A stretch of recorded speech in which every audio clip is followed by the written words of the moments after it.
So our next speaker is Dr. Baughman. He's a board-certified nurse psychologist with the SENS Murphy Clinic and assistant professor of neurosurgery at the University of New Health Science Center. He completed his residency and fellowship at the University of Oklahoma Health Science Center and at the Memphis VA Medical Center. In addition to his clinical practice, Dr. Baughman serves as a practicum supervisor for doctoral students, neuropsychology interns, and postdoctoral fellows. He has been the APPCN Mentorship Program Coordinator since 2014 and serves on the Mentorship Task Force Leadership Team, developing a new mentorship program for neuropsychology trainees. Well, thanks guys for coming in today. I think what my focus today is to talk a little bit about the efforts within the Student Affairs Committee in developing a new mentorship program. Just to provide a little bit of a historical context, so APPCN has had a mentorship program for several years. It was run by Dr. Jock Donders in Michigan for several years, and I took that over for him a couple years ago. And that program was really designed for folks who had finished postdoc, post-licensure, who were in the board certification pipeline. They had their credentials checked, they were ready to take their written submit their work samples, do their oral examinations, and anywhere along that process, they had the opportunity to request a mentor through this program who was board certified to help walk them through. And so in my experience, I will have people come at any of those stages. The most common are folks who will be getting ready to take their oral exam, and that's when a flood of emails come through, and it's like, well, I need to get some more fact-finding practice some work sample defense. And so that program has been present. It's run nicely. We have a large cadre of mentors that are willing to give their time to meet or talk on the phone with these potential candidates. One of the things that emerged from the student survey that was done and published recently was that mentorship was an area of need. Some students who go through, some of us are fortunate enough to have gone to a grad school where there's a board certified neuropsychologist on faculty. We want an internship, there's a board certified neuropsychologist from a postdoc, and we're great. We have a nice pipeline and pathway for our careers. Others aren't so fortunate. I'll call out one of my recent students because he's not here today. But so in Memphis, they have a APA accredited doctoral program as a clinical and counseling side. There are no neuropsychology faculty members in the department.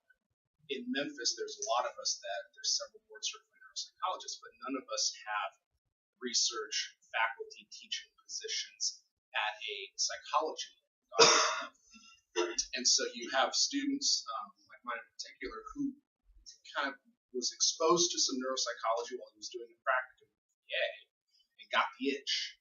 And so he started thinking, well, what do I need to do to get to this point? And so what he had to do is basically craft his own program, because he was actually even at a greater disadvantage because he was in a counseling program and really didn't have any exposure to assessment. And so, he went out and it was a lot of trial and error to be able to develop a program which allowed him to become competitive enough to then apply to a neuropsychology internship, which he was able to do, and he successfully managed. So, but a lot of folks are in that type of position where access to somebody is really limited. And so for individuals in that position, that really is what this mentorship program is for. And what we did was, there was a task force within the Student Affairs Committee, and we met, and this discussion has actually been going on for about a year. We talked about this briefly in last year's student forum. But over the past year, we've met, we drafted up a document, we sought out some feedback from several other committees within AACN to see what do we need to pay attention to as we're trying to develop this program.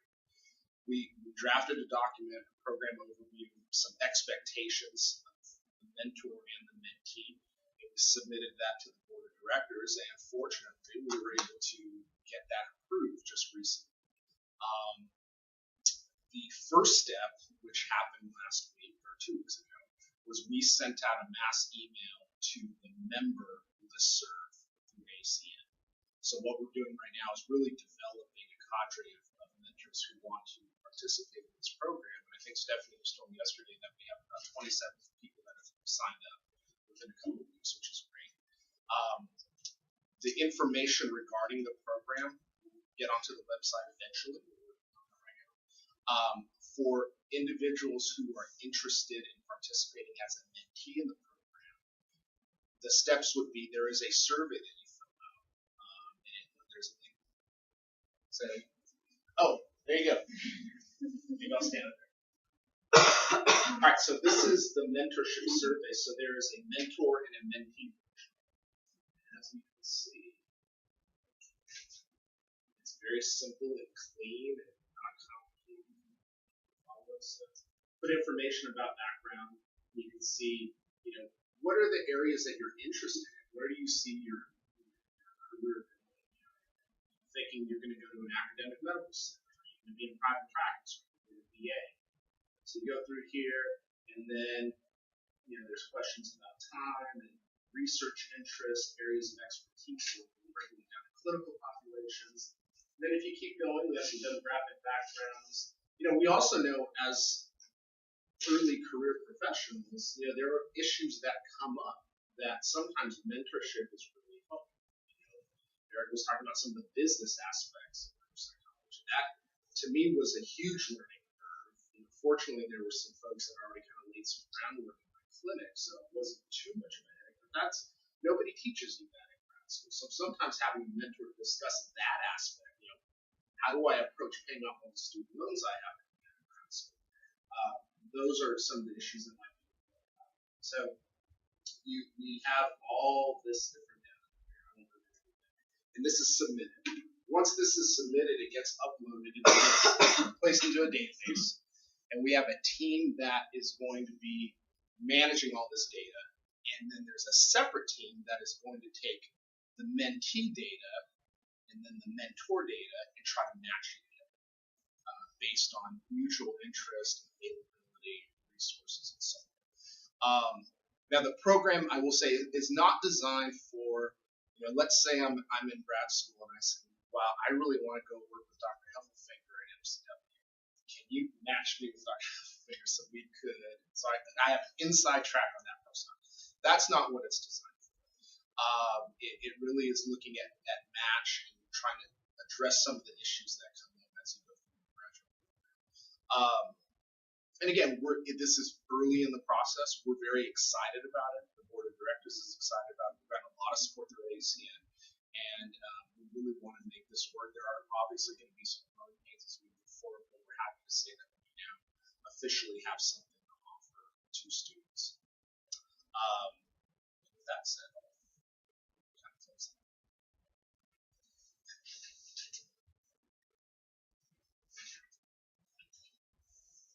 So next we have Dr. Amanda Gooding. She completed her PhD at Fordham University, her internship at the University of California, San Diego, and her postdoctoral fellowship at Columbia University. She's now an assistant clinical professor at UCSD, where she provides neuropsychological services to patients with a broad range of neuropsychiatric disorders. She works closely with the epilepsy and brain tumor neurosurgery programs, where she performs pre- and post-surgical evaluations, WADAs, and intraoperative language mapping procedures. She also supervises practicum students, interns, and postdoctoral fellows, and is involved in several clinical research projects. Dr. Gooding has been very active in professional leadership activities, and she is currently serving as a programming officer for the APPCN Early Career Neuropsychologist Committee, as well as the treasurer for the board of directors of the Hispanic Neuropsychological Society. Thank you. It's great to be here, seeing some familiar faces and many new ones. So I just want to talk a little bit kind of about my experience with mentorship, potentially offer some advice, pearls of wisdoms for you to think about as you start seeking these relationships over the course of your career. As has kind of already been discussed here, I think it's so important to think about mentorship in a very fluid way. You're going to have several different types of mentors as you progress. The type of mentor that you're looking for as an early graduate student is going to be very different than while on internship or when you're applying for that first job or once you're at your first job. You'd be surprised. I've been faculty at UCSD for less than a year, and I'm already in the process. Well, actually, last week I submitted my promotion file for 2018. So you really, there's always something ahead of you. So you think, getting through graduate school is it, but there's always reasons to have mentors supporting you throughout your career development. So before I kind of delve into some advice, I want to kind of highlight some terms that you might hear thrown around. So I think most of us in this room all have a good sense of what mentorship means in kind of a very broad way, what a mentor is. But I'm curious, has anyone in here heard the term or feel familiar with the term sponsorship? So this is something that you might hear at times. So mentors and sponsors can be very similar. In a lot of ways, they serve similar functions, but there are some sort of conceptual distinctions. And so I just want to highlight what those are so that when you hear this term and when you're thinking about what you're looking for in a mentor or a sponsor, you can kind of have an idea of what the distinction is. So mentors are really designed, and again, this is conceptual, to guide trainees in developing your craft. So they focus on helping you with concrete clinical or academic skills or the art of neuropsychology. This is done through supervision and advice, where you work to really improve specific skills related to research or clinical proficiencies, but also involves professional development. And like I said, you'll often have multiple different mentors throughout your training. Frequently this could begin with the PI on a project you worked on during undergraduate. Often the dissertation chair is one of the most salient mentors that you'll encounter in your career. But again, think of this as different mentors can offer you different things. You may have a research mentor, you may have a clinical mentor, etc. And so kind of by contrast, sponsors, instead of focusing on specific skills, a sponsor is someone that really is designed to help you with career and professional development more broadly. These individuals tend to be in positions of power, so to speak. They focus on networking, opening doors for you. These are really people that are going to go out on a limb and sponsor you. They're going to put their name out there on your behalf to help advance your career. Sponsors often hold administrative or other higher level leadership positions. And it's frequent that trainees don't have a lot of sponsors. While you may have many mentors, you may just have one or two sponsors over the course of your career. And this is a point I want to bring up because sponsorship is particularly important for individuals, whether you're a trainee or at the professional level, for underrepresented backgrounds. As was highlighted by Erica about some of the challenges that women face, other ethnic minorities as well.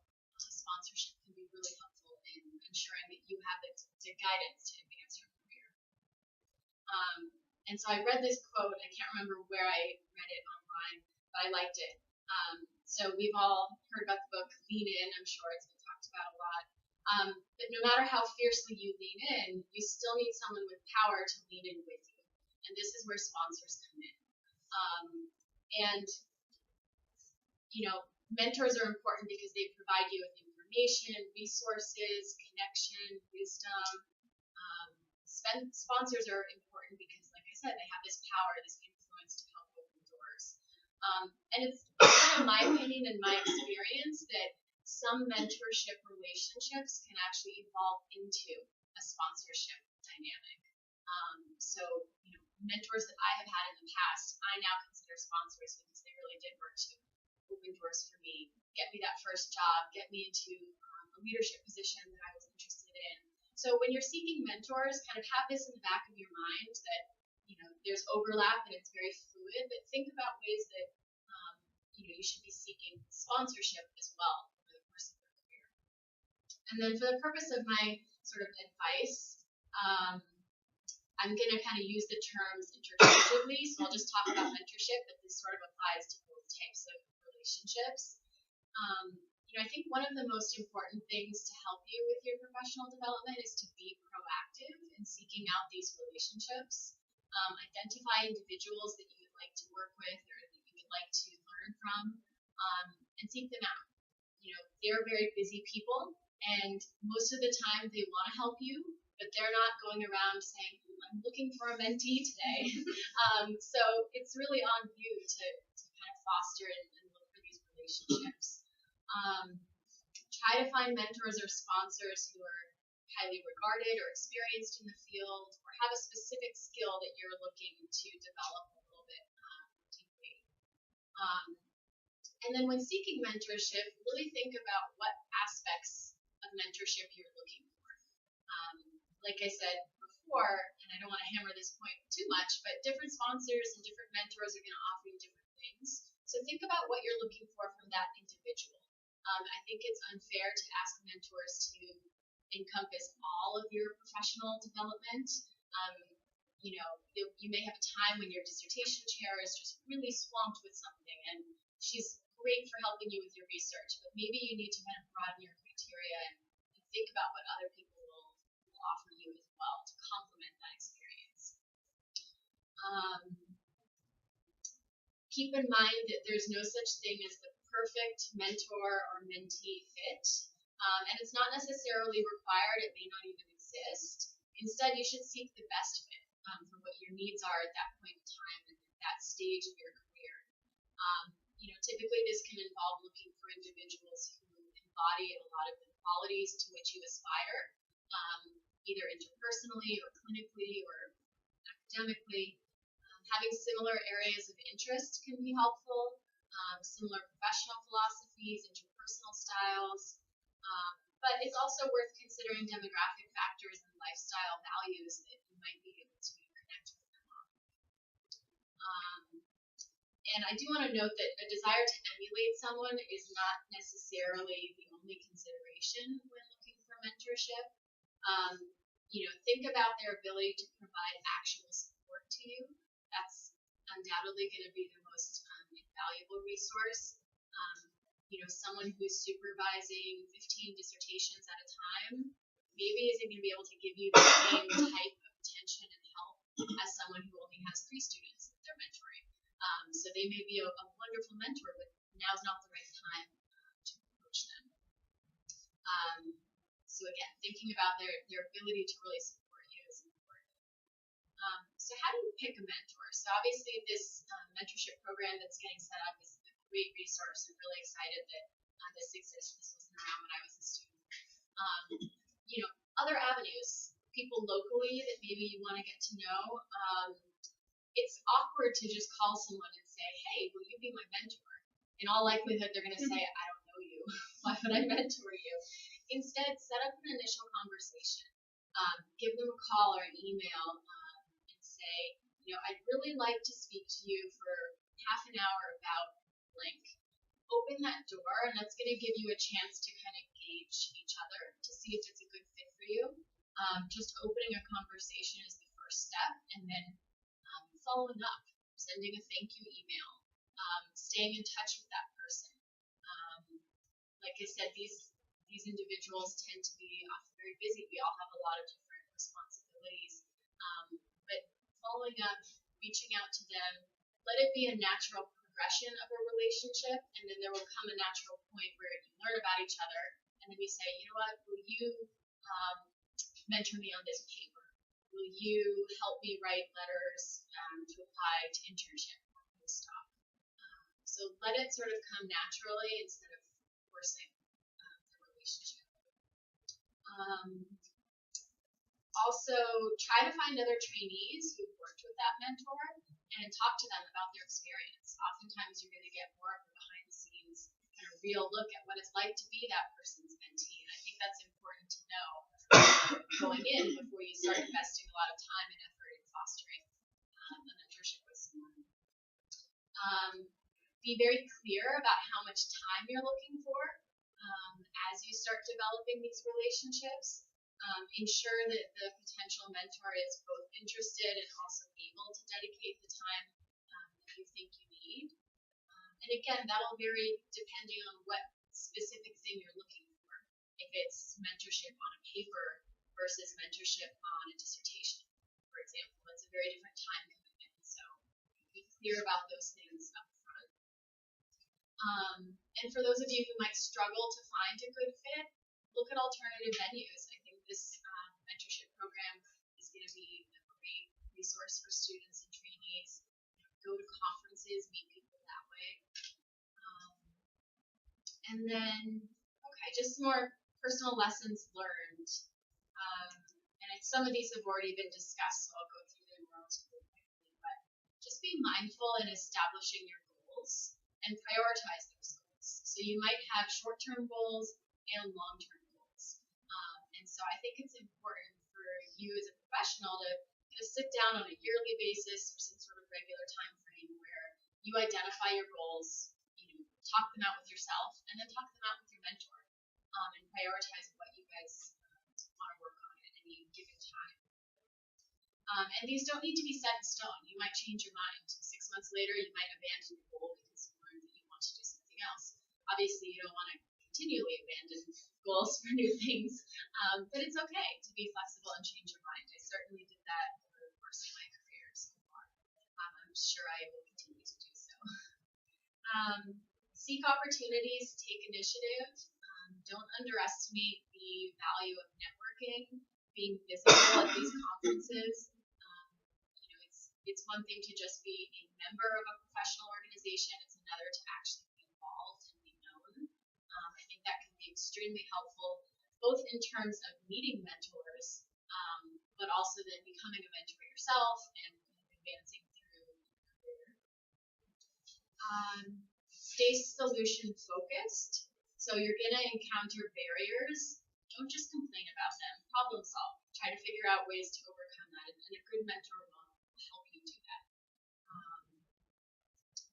Advocate for yourself. So again, I kind of already said this, but show initiative, perseverance, seek feedback. And sometimes that's hard. Sometimes you're going to get feedback which is positive. Sometimes you're going to get feedback which is negative. Try to use it constructively. I've definitely had mentors give me feedback that was hard to hear at the time, and I remember going, oh my God, I can't believe they said that to me, and looking back now a couple years later, that was really invaluable advice that I'm not going to forget. So check your ego sometimes, because sometimes the mentor, not all of them, sometimes there's differing qualities, but oftentimes they do have your best interest in mind. So kind of take that and try to use that constructively. In doing so, if you actively seek feedback, it's going to demonstrate that you're genuinely interested in learning and growing. So ask your mentors for feedback. Don't just wait for them to give it to you on a yearly evaluation. Check in with them. Be engaging and personable. I know this sounds really silly, but it's true. The more you connect with someone, the more they're going to be able to help you. We're all human. We're not just professional robots advancing through our career. And so I think if you can find overlapping interests, show an interest in their personal life, share about your personal life. That was something for me that I didn't do a lot early in my career. I always thought, don't talk about yourself, don't talk about anything outside of the office and the lab. But I've learned my best mentors and the friendships that I've developed have really stemmed from opening up a little bit and being willing to share more about yourself. That was actually a piece of constructive feedback that I received from a supervisor during graduate school was, she doesn't open up. She's very closed. And I guess I've been coming across as cold, which is not at all what I thought I was doing. I thought I was being professional. But sharing a little bit when appropriate, I think is a really good thing. Again, this one sounds obvious, but being humble. Mentors are giving you two really great things. They're giving you time and they're giving you wisdom. So be gracious and thank them. Take ownership of your role in the relationship and try to be interpersonally effective. And avoid burning out your mentor. So they're busy. You're always going to have things that you need to work on. If you feel like you're asking too much of one person, you might be. In which case, start thinking about who else could you ask to help with specific things. Being organized is going to make their life much easier, and it's going to make sure that you get the most out of your mentor-mentee relationship. Finally, don't let them down. they're putting their name out there for you and they're helping you. So it is on you to make sure that you're putting in your best effort, and you're not always going to succeed. There's going to be times where things don't go as you'd hoped. But when you have an opportunity to really shine and prove your value, do it, because they're going to remember that, and that's only going to help you again down the road. And that just kind of circles back to the prior discussion about this really being a two-way street. So it's not just that the mentor is the person with the power in the relationship, it's dynamic. And so the two of you both have to work to get the most out of what you need. So I think I'll stop there. Those are just my advice. Take it or leave it. Well, I'm sitting here, I'm here to answer questions for you guys. I'm Amy Heffelfinger. I'm the current president of the APPCN Association for Postdoctoral Programs in Clinical Psychology, also at the Medical College of Wisconsin, and this has all been fascinating to listen to. I'm so excited. I mean, I think the one thing that I'd like to just add following this, as someone who is, even though I still feel like I'm a second-year graduate student, I'm actually a senior in the room. Most senior people did not grow up with any of this language. So none of us train with concepts like mentoring, certainly not sponsorship. And, so when you approach somebody, do it very organically. Like, we want to mentor people because we want to help people, but we don't understand some of that language. So if someone sends me an email and says, would you be my mentor? That's like someone asking us to get married, like that's so be very introduce yourself, be organic. It's a relationship. Mentoring is always a relationship. It's about two people getting to know each other and working towards the mentee's goals. And I think that's one of the hardest things is that nowadays there's a lot more in the education that you're getting that we didn't get. And so we are definitely people who can be very intimidated by something. Like if you approach a lot of senior people and say, would you be my sponsor? They're like, I don't even know what that is. Like, am I adopting a child in a different country? So just take it very organically. Make sure that it's a defined relationship, because that is really important. I mean, I went to people and said, did you know that I've been mentoring you for the last 10 years? And they're like, what? Huh? That kind of, but just make it be about you. And if you don't think that you're fitting with that person, you're probably not. And that's good to know. So otherwise, I'm just here I really wanted to be able to support students in the, what do you need to get mentoring in order to get into that fellowship level. If there's any questions about that, that's really what I'd like to answer questions about.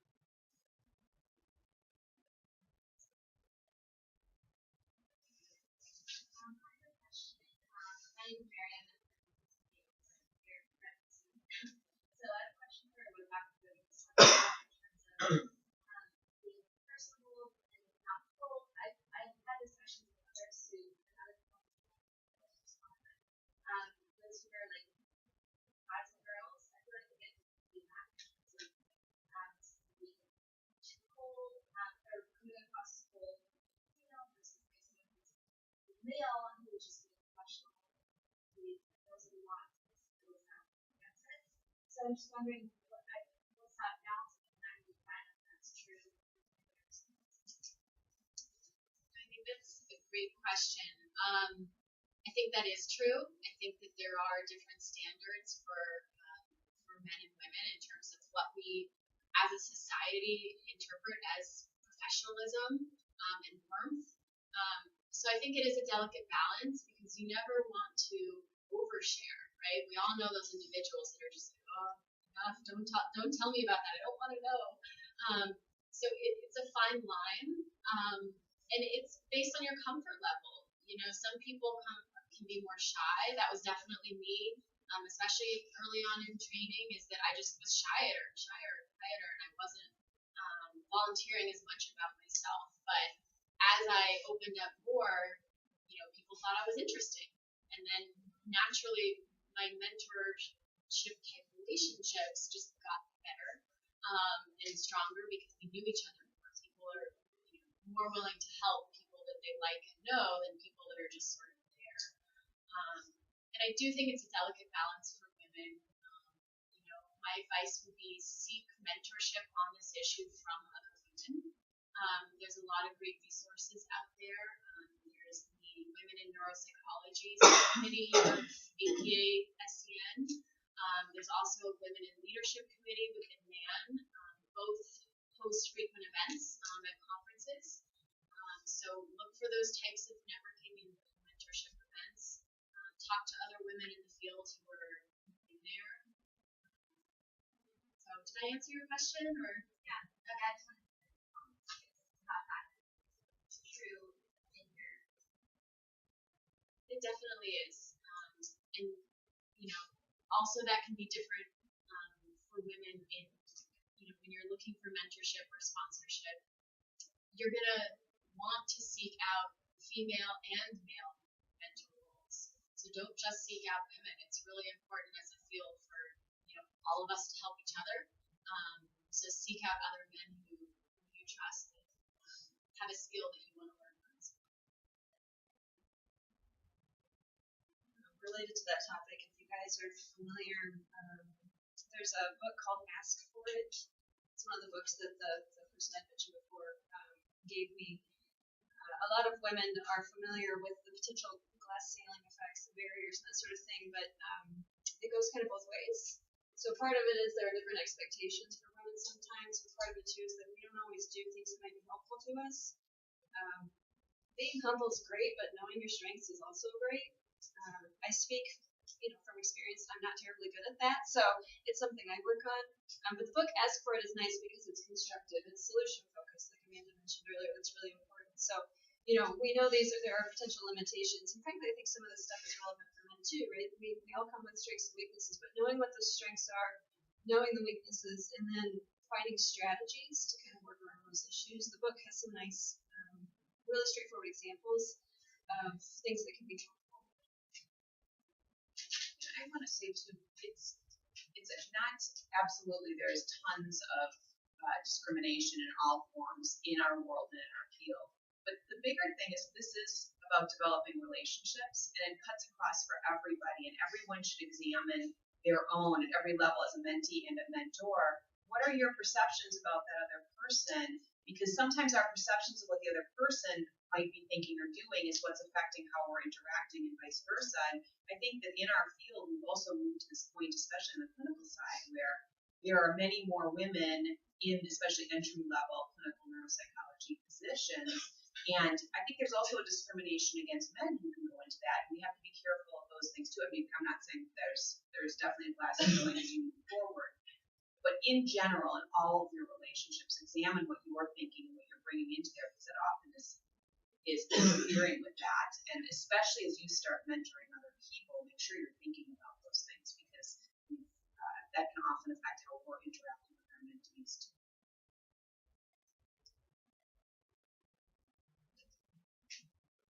It really is about relationships. I think that's the thing. Develop the relationship. Feel comfortable to ask for. Absolutely reach out to get the support that you need. And if you don't feel that it is great, be very goal focused. Get your goal out of that relationship and move on. Like it is, there are a lot of people in this field that want to help you. You will find a good set of people who come along if you reach out to them and make yourself available to them. Similarly, you can also reach out to peers. That was also something that was really helpful to me. For example, like when applying for internships or postdocs, I reached out to other trainees from my graduate program that were maybe a couple years ahead of me. Said, hey, I'm really not sure where to start with these essays. Would you mind if I take a look at yours? Most people are going to be willing to share and want to help you in that way. Talk to them about the sites they've visited. Talk to them about what interviews were like. Depending on kind of how far removed your mentor is from that process, they may not have a good hands-on sense of what that experience is like. And I think your peers are valuable sources of support in that way. And help each other. It's hard because we're all competing for internships and postdocs and jobs, but really should be helping each other more because it's only going to make it easier for yourself as well. So. With my colleagues, we talk a lot about synergy. So potentially we could all compete with each other. I don't see a ton of value in that because I think, at this point, like I said, there's 3 of us in a small space. We have techs and we have students, which helps sort of flesh things out. We actually have a social worker and a neuropsychiatrist on our team as well. But there's just 3 neuropsychologists, and if we competed with each other, it'd be pretty terrible. But even in a large section, I don't think it's all that helpful. Instead, like I said, we use sort of democratic approaches for various things we do, where we identify who wants to focus on what, and how can we kind of make that work for everybody. You'll get a lot further. It's a lot more fun to come to work every day because I actually like my colleagues, which is nice. So little things like that can be really helpful. But that's true even in grad school, even if you're in the same lab or a different lab and you guys are trying to get different things. The competition is not as helpful, I think, especially long term. If you think long term, sure, someone got the scholarship and you didn't do the grant or whatever, but there will be more opportunities. So. I'll throw in just my funny personal anecdote about heroes of competition. So when I was going through postdoc interviews, it was when INS was in Hawaii, which was horrible because we're all stressed out and again in Hawaii. But there was, as you kind of rotated through your different interviews, you would start to see the same people. And there was this one guy who I swear was at every interview, either before or after me. Then we would meet with the postdocs, and he was there. And I didn't really get his name. We didn't really talk, but I just had this, he's competing.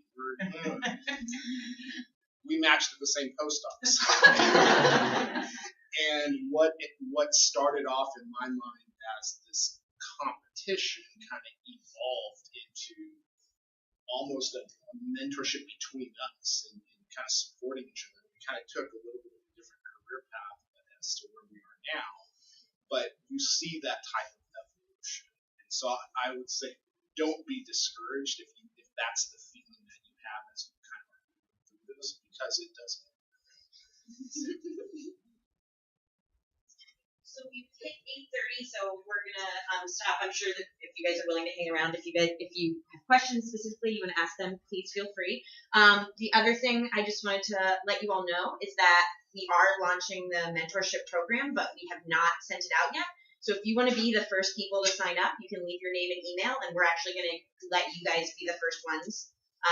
It's going to be first come, first serve. So if you want first pick of mentors, put your name. And we'll send you an email later today with the link for how to fill out the survey. So, thank you very much. Really appreciate it.